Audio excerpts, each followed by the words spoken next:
ఆ బిడ్డలకి చల్లగా సంజీబులాగా పాడి పంట అవన్నీ ఇచ్చుకొని ఆ ఏడిగ్గాన ఆ బిడ్డలు ఈ పోతు తొక్కేతుందమ్మో, ఈ పోతు తొక్కేత ఏదైనా ప్రమాదం జరిగిపోతుందమ్మో అని పై బిడ్డలల్లా అనుకుంటారు. ఈ పోతు తొక్కితేనా ఈ అమ్మవారు పోలేరు తల్లి తొక్కితేనా వాళ్ళు మంచి జరుగుతుంది.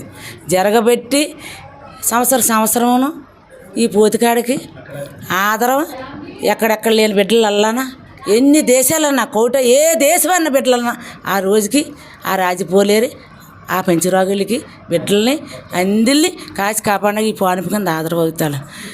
ఈ బిడ్డలకల్లా అనుకున్న మాటలల్లా బిడ్డలగా తినే కన్నా బిడ్డలగా తినే తల్లిగా తండ్రిగా జాబులా తినే పుత్ర సంతానంగా తినే ఈ బిడ్డలకల్లా పాడి పంట అన్నీ కాసి కాపాడుతుంది. కాబట్టి ఈ బిడ్డల పానుపు కింద ఆ అమ్మ రాజపోలేరు పానుపు కింద ఆ ఎనిపోతు రాజపోలేరుని ఈ బిడ్డల పానుపు కింద ఉన్న బిడ్డలల్లా తొక్కుకుంటా వెళ్తుంది.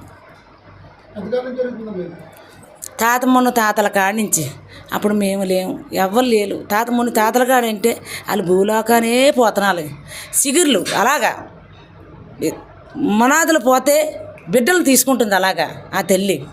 ఈ బిడ్డలు తాతలు అలా తీసుకుంటా వచ్చి ఆ అమ్మ అందరినీ కాసి కాపాడుతుంది. పేద బిడ్డలందరినీ ఒడిగట్టుకొని గేమ్ కాసి కాపాడుతుంది. పొలివేరు దాటకంటే పొలివేరులో కాసి కాపాడుతుంది రాజపోలేరు తల్లి. బిడ్డలకు పెద్ద నమ్మకం. ఆడబిడ్డలకైతే మగ బిడ్డలకైతే నాకు అనుకున్న తల్లి చెయ్యి వెయ్యాల, ఈ పాదం తొక్కాల, మా బాధలన్నీ పోతాయని ఈ పోతుకుని దాతరం అవుతారు.